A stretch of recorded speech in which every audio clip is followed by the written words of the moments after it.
Madame, mademoiselle, monsieur, bonjour. Nous sommes aujourd'hui le 4 juillet 2008 et j'ai le plaisir de vous présenter notre émission Le Fait du Jour. Le Fait du Jour a pour invité Béatrice Bourges. Bonjour Béatrice. Bonjour. Vous êtes l'auteur, Béatrice Bourges, d'un ouvrage sur l'homoparentalité. Alors, pour certains de nos auditeurs, il pourrait peut-être s'agir de quelque chose de marginal, d'un peu pittoresque même, pourrait-on dire. En vérité, c'est un sujet extrêmement sérieux. Je vais d'ailleurs présenter votre livre à la caméra, Béatrice Bourges, l'homoparentalité en question. Et regardez bien le sous-titre, et l'enfant dans tout ça. C'est publié aux éditions du Rocher. Alors, l'homoparentalité, ça n'est pas évidemment simplement une espèce de phénomène dont on peut rire parfois. Il y a même eu de nombreuses pièces ou des livres qui ont été écrits sur le mode plaisant. En réalité, c'est tout le problème de la famille qui est en question. Alors, pourquoi avoir écrit ce livre? En quoi vous êtes-vous senti davantage concerné que d'autres par ce problème?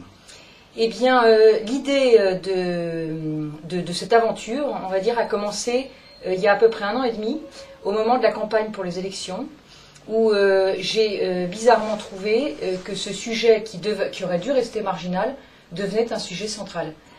Tous les candidats étaient interrogés, certains ont changé d'avis, comme Ségolène Royal, du tout au tout.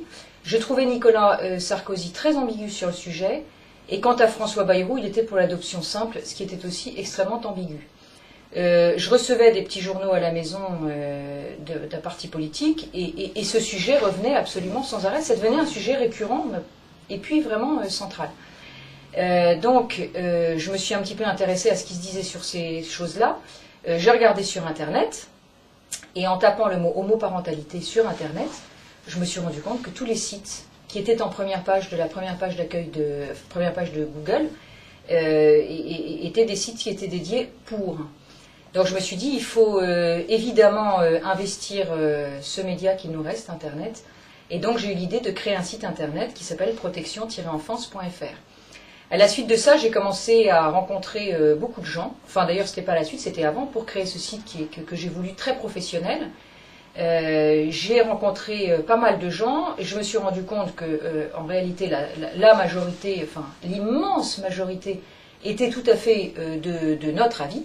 Et j'ai commencé avec eux à faire un peu de lobbying. C'est-à-dire hostile à l'adoption. Hostile à l'adoption.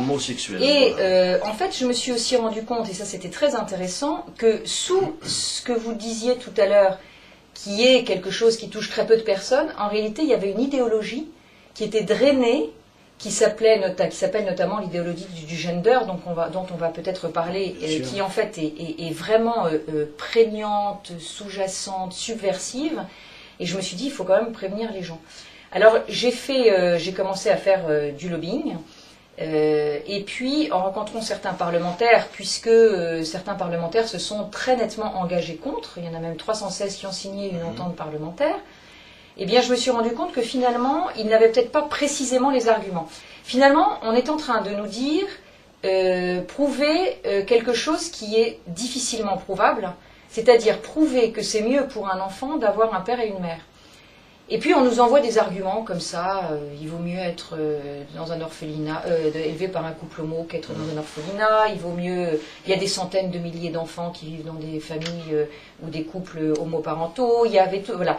Et puis, j'étais pas totalement sûre qu'en fait, on était capable de répondre à ces questions.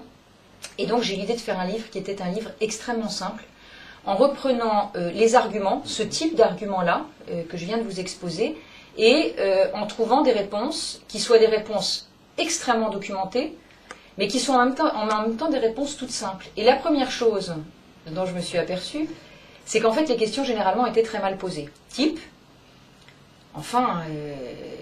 vous préférez qu'un enfant soit élevé dans un orphelinat plutôt que d'être élevé par un couple homosexuel. Mais vous êtes vraiment sans cœur. Vous trouvez qu'il y a quand même l'orphelinat, c'est pas ce qu'il y a de pire. Et je me suis dit, mais qu'est-ce que ça veut dire cette question? Elle est extrêmement mal posée. Pourquoi l'orphelinat ou le couple homo? Pourquoi ça ne peut pas être l'orphelinat ou le couple hétéro?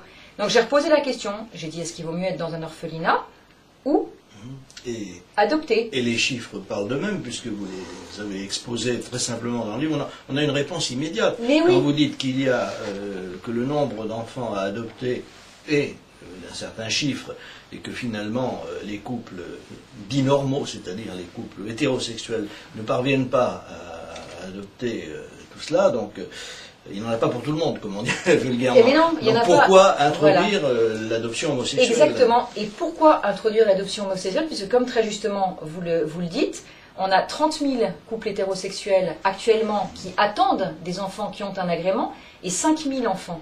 Sur ces 5 000, on en a 1 000 qui sont des petits Français, et il y en a 4 000 qui viennent de l'étranger. Et le plus intéressant, c'est que sur ces 4 000 donc, qui viennent de pays étrangers, les pays en question ont dit, pour la plupart, nous ne confierons pas nos enfants à des pays qui auront adopté la loi sur l'homoparentalité. Ça veut dire qu'on va se retrouver d'un côté avec plus de 30 000 et de l'autre côté avec moins de 5 000. Alors pourquoi?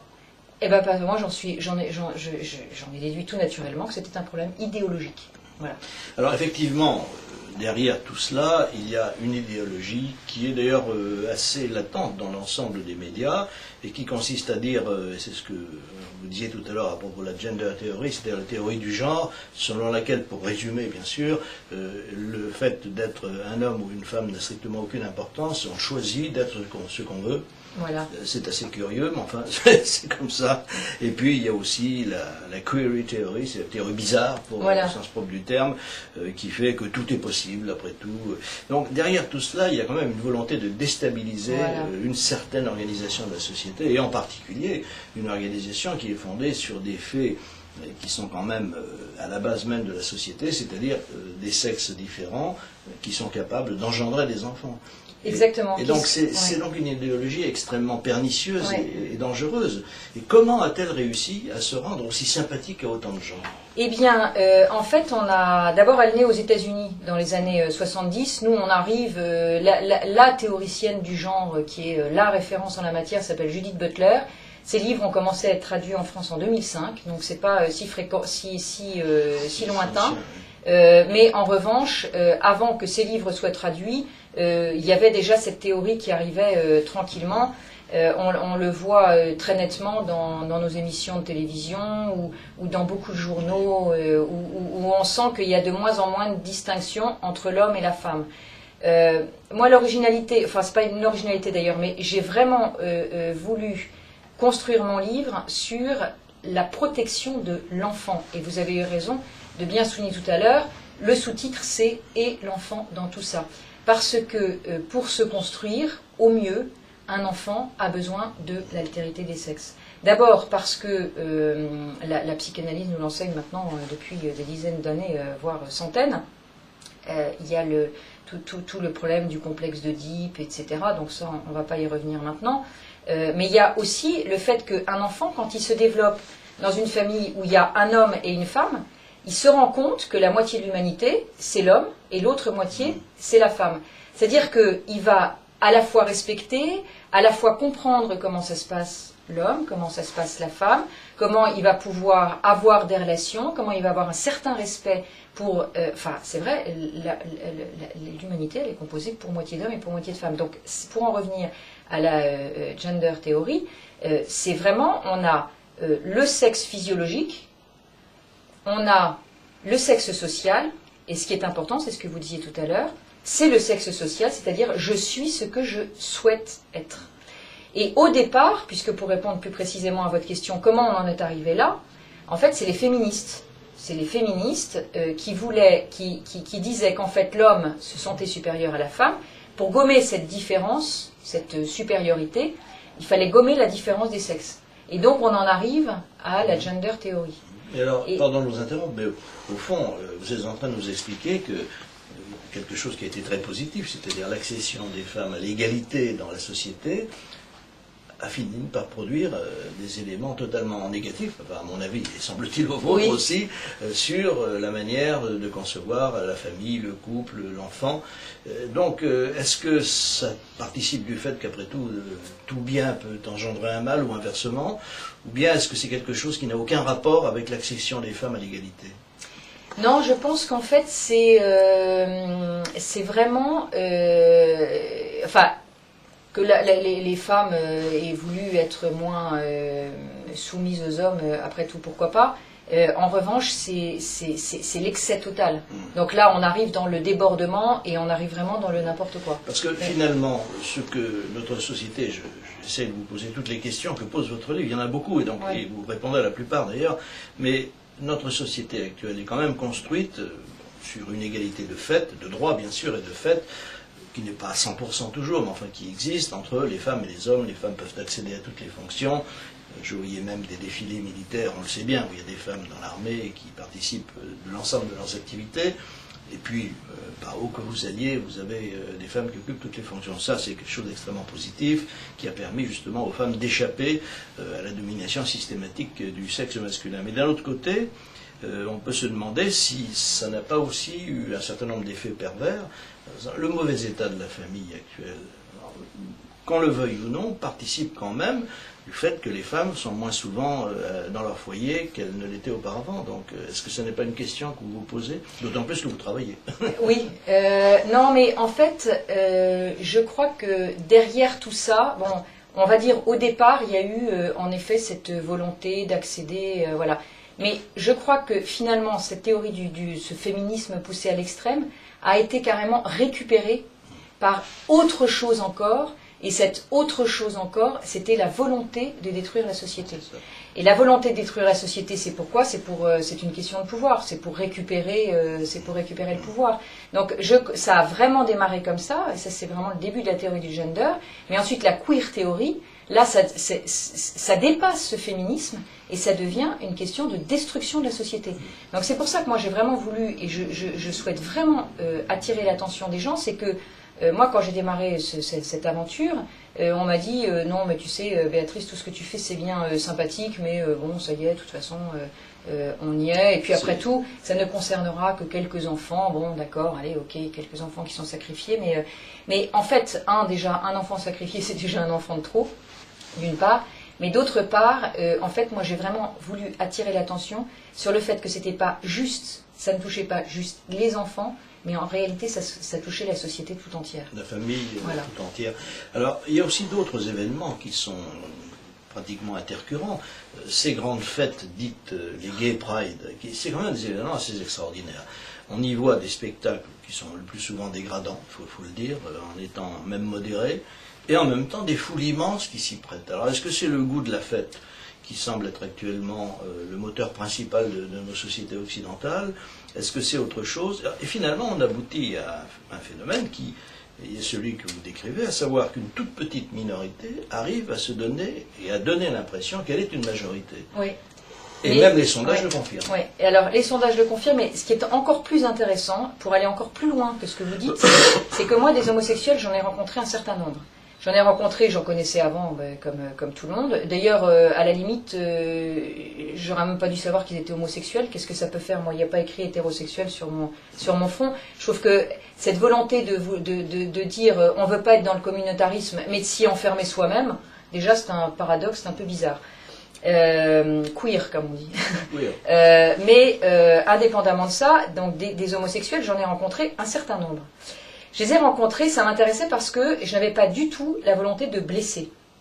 Les gens qui sont homosexuels, ils vivent leur sexualité comme ils le souhaitent. Chacun fait de son propre corps ce qu'il a envie d'en faire. Enfin, dans certaines limites, mais en tout cas de sa sexualité, il fait ce qu'il a envie de faire. Mais donc je n'avais pas cette volonté de blesser. Je sais, contrairement à ce qui se dit, mais je le sais par de nombreux témoignages d'homosexuels, que l'homosexualité n'est pas toujours... contrairement à ce qu'on veut faire croire, quelque chose de facile à vivre, parce que l'altérité manque, et que l'altérité c'est ce qui fait aussi la richesse de l'homme et de la femme. Donc j'ai rencontré un certain nombre d'homosexuels. Eh bien, figurez-vous que parmi tous les homosexuels que j'ai rencontrés, sauf ceux auxquels je suis confrontée, mais ça c'est de lobby gay, et ça si vous voulez on pourra en parler. Donc, je n'en ai pas rencontré un seul qui était pour le mariage et l'adoption des enfants par les couples homosexuels. Pas un. Et quand j'interroge mes amis qui eux aussi connaissent des homosexuels, ils me disent exactement la même chose. Donc, déjà, les homosexuels sont une minorité, et parmi cette minorité, une encore plus infime minorité souhaite le mariage et l'adoption. C'est ça qui est intéressant. C'est très intéressant. Puis il y a aussi un autre phénomène que vous soulignez dans le livre, et qui est celui de l'affection, de l'amour, qui semble être un viatique qui, en quelque sorte, emporte la décision.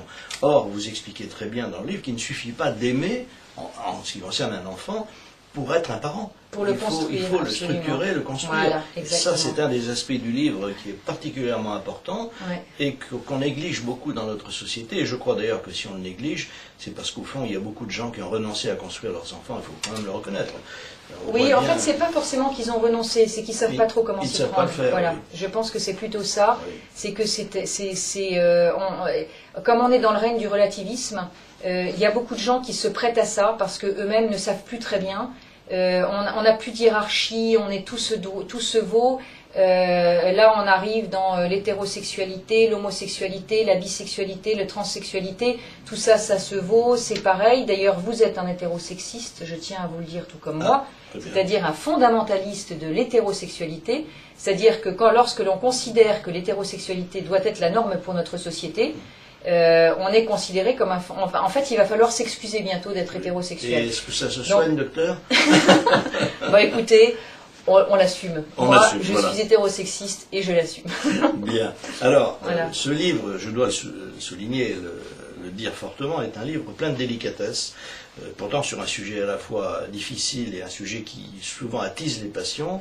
Vous avez bien fait, je crois, d'essayer d'éviter de faire un ouvrage polémique. Finalement, la polémique n'amuse que les auteurs ou ceux qui aiment la dispute. Là, c'est un vrai sujet traité avec beaucoup de doigté d'une part et beaucoup de fermeté aussi. Donc c'est un livre très utile, je crois, au débat, mais enfin, d'un autre côté, on assiste, et notamment chez les hommes politiques, à une véritable course à ce qu'ils croient être le progrès.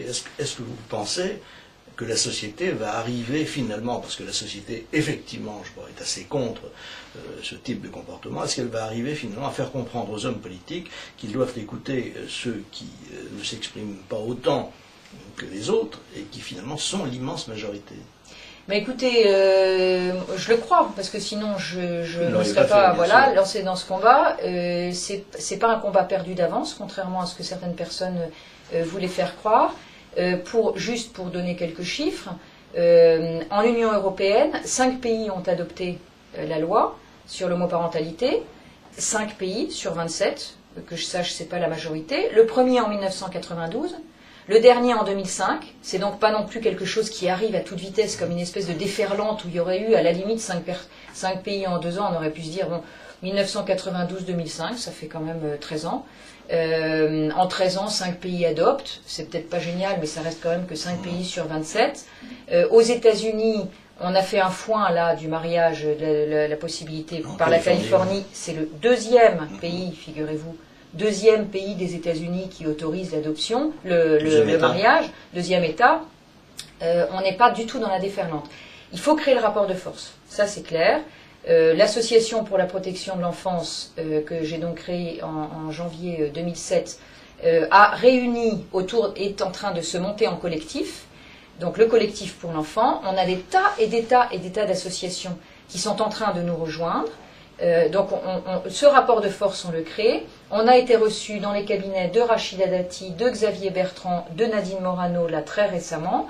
On est en train, comme je vous le disais tout à l'heure, de voir pas mal de parlementaires. Et moi, et même d'ailleurs, ce qui est intéressant aussi de savoir, c'est qu'à l'intérieur des cabinets ministériels, on n'est pas du tout tombé sur des gens idéologues, mais pas du tout. Alors maintenant, il y a des lois qui sont en cours de préparation, notamment celle sur le statut du beau-parent, mais là, je pense qu'on n'aura pas trop le temps d'en parler, mais je vous ramène vraiment à ce livre, ou même éventuellement à mon site, enfin à mon site, au site de la protection de l'enfance. Et je crois que c'est pas du tout un combat perdu d'avance. La seule chose, c'est qu'en politique, vous le savez bien d'ailleurs comme moi, ce qui compte, c'est le rapport de force. Donc ce rapport de force, on est en train de le créer. On aura 80 associations, je pense, qui seront dans ce collectif à la rentrée. Pour l'instant, ça rentre, ça se crée, etc. Ce qui est intéressant, c'est que ce sont des associations qui viennent de toute la France. Il y en a 2 ce matin là qui ont été créées en Auvergne. J'ai été à Toulon, Dijon, je suis à la rentrée à Nancy. Donc, vous voyez, c'est toutes ces associations. On est en train de faire un vrai maillage de terrain, simplement pour dire aux gens, c'est un sujet dont on a le droit de parler. On veut nous museler, et on a la fameuse ALD, qui est une véritable catastrophe et qui a vraiment été une loi liberticide. Nous, on ne va pas se laisser intimider. Je ne suis pas homophobe parce que je dis que c'est mieux pour un enfant d'avoir un père et une mère, parce que je dis que c'est discriminant pour un enfant de le priver d'un père ou d'une mère, parce qu'on parle toujours de la discrimination des homosexuels en disant mais ils ont bien le droit à un enfant. D'abord, personne n'a le droit à un enfant, même moi qui suis hétérosexuel, je n'ai absolument pas le droit à un enfant, personne n'a le droit à un enfant. Et deuxièmement, la discrimination, moi je la pose, puisque c'est vraiment et l'enfant dans tout ça, je la pose du côté de l'enfant. Une société se doit de protéger les plus faibles. Les plus faibles, c'est quand même les enfants. Enfin, parmi les plus faibles, il y a les enfants, bien sûr. Voilà. Eh bien, on est en train de discriminer, c'est-à-dire que nous, adultes, on décide délibérément de dire, toi tu as droit d'avoir un papa et une maman, et toi tu n'as pas le droit d'avoir un papa et une maman. Tu vas avoir deux papas, donc encore là il faut se méfier sur les mots, mais bon, on va dire deux papas, donc pas de maman. Ou deux mamans, donc pas de papa. Et ça, c'est pas une discrimination. Donc moi, la discrimination, je veux bien l'entendre, mais qu'on parle de toutes les discriminations. Et puis à partir de ce moment-là, on choisit qui notre société veut défendre. Et moi, je me battrai toujours, envers et contre tout, pour la protection du plus faible dans la société. En tout cas, c'est une mission tout à fait de célébrité publique que vous vous êtes fixée, parce que la société est vraiment tourne-boulet, elle ne sait plus ce qu'elle doit penser, et surtout, quand elle a à affronter des arguments biaisés, elle ne sait pas répondre, parce que ces arguments paraissent convaincants. Donc, dans le livre, vous avez réussi, avec beaucoup de simplicité, à les exposer d'abord, c'est quand même la méthode la plus honnête, puis ensuite à leur répondre avec autant de clarté que possible, et donc ce livre est tout à fait utile à la société. Et d'ailleurs, je me demande, compte tenu de l'échec des politiques en général, la politique n'est plus capable aujourd'hui de transformer les sociétés. Et je me demande si ce ne seront pas finalement, et après tout c'est assez normal, par les citoyens eux-mêmes, par des actions ciblées, ou qu'on pourrait qualifier de parfois même de corporatisme, ce qui n'est pas du tout le cas de votre association, mais on peut se demander si c'est pas par là que le progrès va finir par se faire, car au fond, les politiques sont sourds. Je veux dire, ils n'entendent que les médias.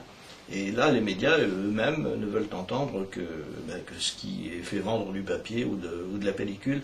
Alors, à ce qui concerne les médias, quel accueil recevez-vous? Est-ce qu'on vous traite de personnages totalement rétrogrades ou bien est-ce qu'on vous écoute quand même? Bah écoutez, j'ai été invitée sur Direct 8, j'ai été invitée sur France 24. Bon, je commence à être un petit peu invitée. Moi, j'ai des arguments qui sont d'abord, tellement placés du côté de l'enfant que je sais pas, bien sûr qu'on m'a traité sur des radios, on m'a traité d'homophobe, on a dit que ce que je disais était parce que je disais simplement que c'était mieux pour un enfant d'avoir un père et une mère. On m'a dit, je sais plus, que ce que je disais était ignoble ou des choses comme ça. Bon, à vrai dire, je veux dire, ça me laisse de marbre. Vraiment, ça m'est complètement égal. On peut m'attaquer. J'ai des amis qui sont homosexuels. Ces amis-là, à vrai dire, me soutiennent. Maintenant que certains soient contre, chacun peut s'exprimer, on est en démocratie. Franchement, ça me... C'est tout, ça m'est égal. Ça ne vous impressionne pas comme... Ah, mais pas du tout. Je vais vous dire pourquoi, parce que je suis vraiment portée par la vérité. Voilà, on est dans le règne du relativisme, on est dans le règne où on dit que tout est pareil. Et ben moi je dis que tout n'est pas pareil, que c'est pas pareil pour un enfant d'avoir un père et une mère, ou d'avoir deux pères, ou d'avoir deux mères. C'est tout. À partir de ce moment-là, j'essaye de le démontrer. Et en effet, là où mon livre dérange, c'est parce que c'est un livre qui n'est absolument pas polémique, et c'est un livre qui se place exclusivement du côté de l'enfant. Donc, quand je parle de discrimination de l'enfant, en fait, c'est quelque chose qu'on n'avait pas vu. Et j'en parlais ce matin d'ailleurs avec quelqu'un qui m'a dit, au fond, c'est vrai, moi je pensais qu'à la discrimination des homosexuels, mais toi, tu es en train de dire quelque chose qui est quand même très intéressant, puisqu'en fait, tu parles de discrimination, et tu parles de discrimination pour l'enfant. Et là, oui, c'est vrai. On est vraiment dans le royaume où il faut tous être pareil, et puis là on est en train de dire tout le monde doit être pareil, tout le monde doit être dans la norme, tout le monde. Mais en revanche, les enfants, eux, nous adultes, on décide. Toi, tu as le droit, toi, tu n'as pas le droit. Bah non, moi je trouve que c'est complètement illogique par rapport à cette espèce de société dans laquelle on veut nous faire entrer, où tout le monde doit être pareil. Un très beau renversement de perspective, et je crois que c'est un renversement très utile. qui permettra à chacun, quelle que soit son opinion, de se faire au moins une opinion éclairée. Parce que là, nous sommes dans un débat qui est soit passionnel, soit complètement fumeux, et le plus souvent d'ailleurs, qui est masqué par le pittoresque. Et donc, c'est finalement quelque chose de très utile que de ramener le débat à ses véritables proportions, à ses véritables enjeux. Dernière question, elle n'a pas directement trait au sujet traité dans le livre, mais je pense qu'elle est au fond à la base de tout cela. Madame Badinter, depuis des années, des décennies même, explique qu'il n'existe pas d'instinct maternel. Personnellement, je n'ai jamais considéré que cette proposition était juste, et je me dis que s'il n'existe pas d'instinct maternel, nous sommes dans l'échelle des êtres vivants tombés très bas, parce que tous les animaux ont un instinct maternel. Alors, est-ce que cette proposition, quand même, n'est pas de nature à vous interpeller aussi ? Non, en fait, d'ailleurs c'est intéressant parce que ça nous ramène à notamment la gestation pour autrui qui est le grand sujet du moment. Vous imaginez évidemment que je suis complètement contre. D'ailleurs ça a un lien aussi avec l'homoparentalité parce que qui est-ce qui est derrière tout ça? On est aussi beaucoup dans le lobby homosexuel, hein, bien sûr. Parce que bien évidemment pour l'instant c'est quelque chose qui soi-disant sera encadré. En réalité, on sait très bien tout ce qui commence à être encadré. Voilà. C'est dans quel sens ça donc, bien sûr, mais alors surtout que Elisabeth Badinter dit ça, mais en fait, elle devient quasiment la seule à le dire, puisque tous les médecins maintenant disent de plus en plus le lien viscéral entre l'enfant et sa mère. Donc peut-être que la mère, elle, n'a pas d'instinct maternel, mais l'enfant, lui, il a l'instinct de sa mère. Alors là encore, vous voyez, on peut retourner les choses. Exactement. On va dire les adultes, les femmes, etc. Oui, mais l'enfant, lui, il a l'instinct il a l'instinct, on va dire, de l'enfant vers sa mère. Donc là aussi, c'est capital. Eh bien, c'est une réponse claire et précise. Merci Béatrice. Je rappelle à nos téléspectateurs le titre et la photographie que vous pouvez voir de cet ouvrage, Béatrice Bourges, l'homoparentalité en question, et comme je vous le disais tout à l'heure, faites très attention aux sous-titres et l'enfant dans tout ça aux éditions du Rocher. Merci Béatrice. Merci beaucoup. À bientôt, Madame. À bientôt. Monsieur. Et surtout, sentez-vous libre de penser ce que vous voulez. Voilà un excellent conseil auquel je souscris totalement. D'ailleurs, la meilleure façon, c'est de regarder Reichmann TV et vous serez totalement libre de recevoir les opinions que vous souhaitez recevoir. Merci de nous avoir écoutés. À bientôt et vive la France.